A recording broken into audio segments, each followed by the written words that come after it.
有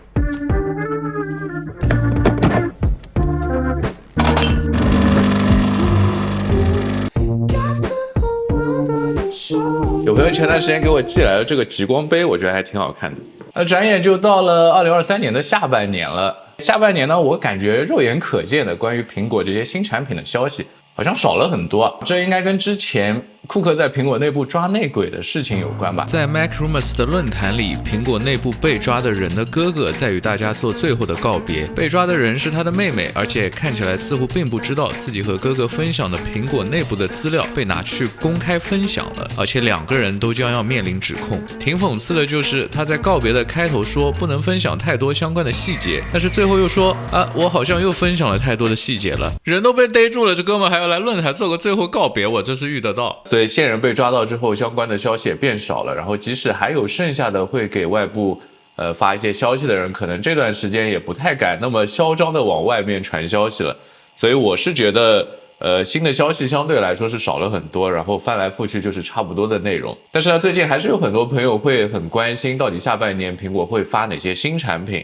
然后所以今天呢，我就想介绍一下今年下半年有可能会发的重点的产品。那我们先直接跳过9月份，因为9月份苹果 iPhone 和 Apple Watch 基本上是很确定的事情了，我们就把这个眼光稍稍的放在9月份后面一点的那个月份，10月或者11月，苹果有可能要在这2个月份发布的一些产品的情况。那熟悉苹果发布会的小伙伴也知道，这2个月份一般苹果重点是在 Mac 和 iPad 上。那首先在10月份有可能上市的就是苹果首批搭载 M3 的 Mac 产品们。苹果在今年的1月份是推出了14和16英寸的升级版，用上了 M2 Pro 和 Max 芯片。然后在前不久呢，6月份的时候又放出了15英寸的 M2 的 MacBook Air 以及新的 Mac Studio 和 Mac Pro 的机型。那这样看来的话，阵容当中没有得到升级的就是24英寸的 iMac、13英寸的 MacBook Air 和 MacBook Pro 了。再结合 M3 芯片的新闻已经有了这么久的时间了，但是到现在一直都没有推出。那我觉得在今年下半年的时候，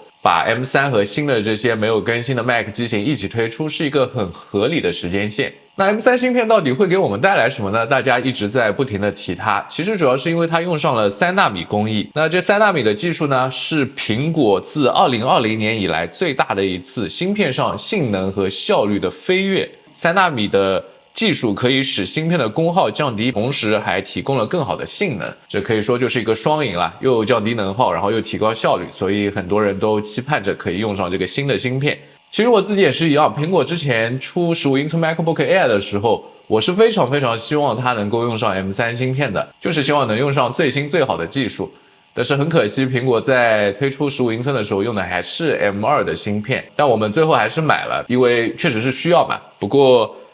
如果你这次没有购买，而是等到10月或者11月份的话，那么恭喜你，就很有可能可以买到 M3 芯片的 MacBook Air 或者 Pro 了，看你的需求你选的是哪一个。因为我自己一直是在等下一代 iMac 的，所以对于我来说 M3 系列芯片里面，我其实最感兴趣的就是 iMac 了，只不过我等的是一个大平板，而这一次用上 M3 的 iMac 还是很有可能只是24英寸版本。我们先看一下这个关于下一代24英寸的情况吧。那首先它也是最快是可能在今年10月份和我们面世，然后搭配上更新的 M3 芯片。那24英寸 iMac 上一次发布呢是在2021年的4月份，它是用了全新的设计，有超薄还有多彩这样的一些设计的特点，然后使用的是当时的 M1 芯片。那这一次它如果跳过 M2 直接搭载了 M3 芯片的话，我觉得对于很多想购买它的人来说还是一个很好的入手机会。但是对于我来说，我这次可能还是会选择不购买它。原因很简单，因为我之前有期视频也提到过，它什么都很好，就是屏幕太小了。我如果是在家里使用它的时候，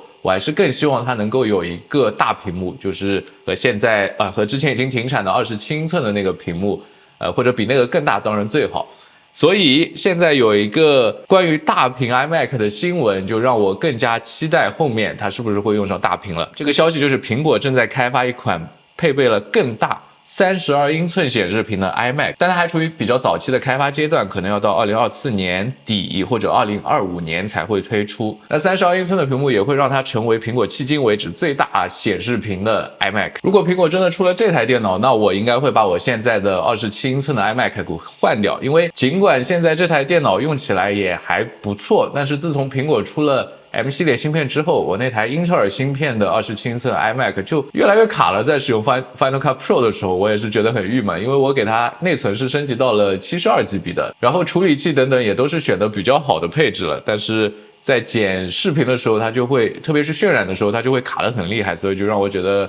很郁闷。那其实现在如果你想买一台27英寸的苹果电脑，你还是可以的，只不过这个选择就是一台27英寸的 Studio Display。但是对于我来说，我更喜欢一体机的这种设置，所以我并没有选择这个选项。那我决定还是继续等待32英寸的一些消息。关于 Mac 的消息差不多就是这么多。那接下来还有是关于 iPad Air 的消息，我觉得应该有不少小伙伴在等待，因为毕竟上一代的 iPad Air 也出了一段时间了。然后又马上要到这个下半年秋季这个时间，所以很多人犹豫我到底是该买现在这一代还是买下一代呢？根据现在的消息，苹果是正在开发第6代 iPad Air， 但是很可惜的是还不清楚下一代确切的发布时间。但是我记得在今年早期的时候，我就看到了一些相关消息，说苹果在今年重心并不在 iPad 产品线上，所以可能在今年不会获得更新。那现在这个消息也是差不多的，就是预计今年苹果不会对整个 iPad 产品线进行重大升级。iPad Air 也不清楚是会在今年的晚些时候，还是在2024年的某个时候进行更新。那根据哥们的说法是，他认为在明年配备 OLED 屏的 M3 iPad Pro 上市之前， iPad 系列应该不会有任何重大的更新了。那预计下一代 iPad Air 可能会有的新功能会包括新的 M2 芯片和 iPad Pro 类似的雷电端口，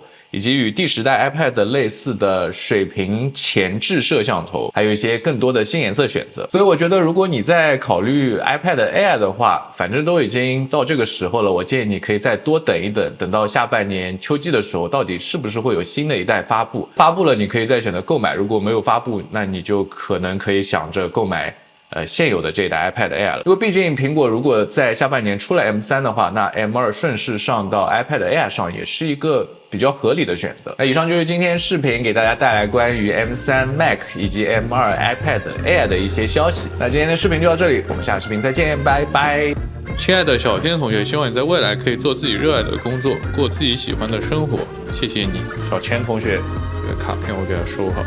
找咖啡的棒子吧。哇，这个手感好棒！杯盖，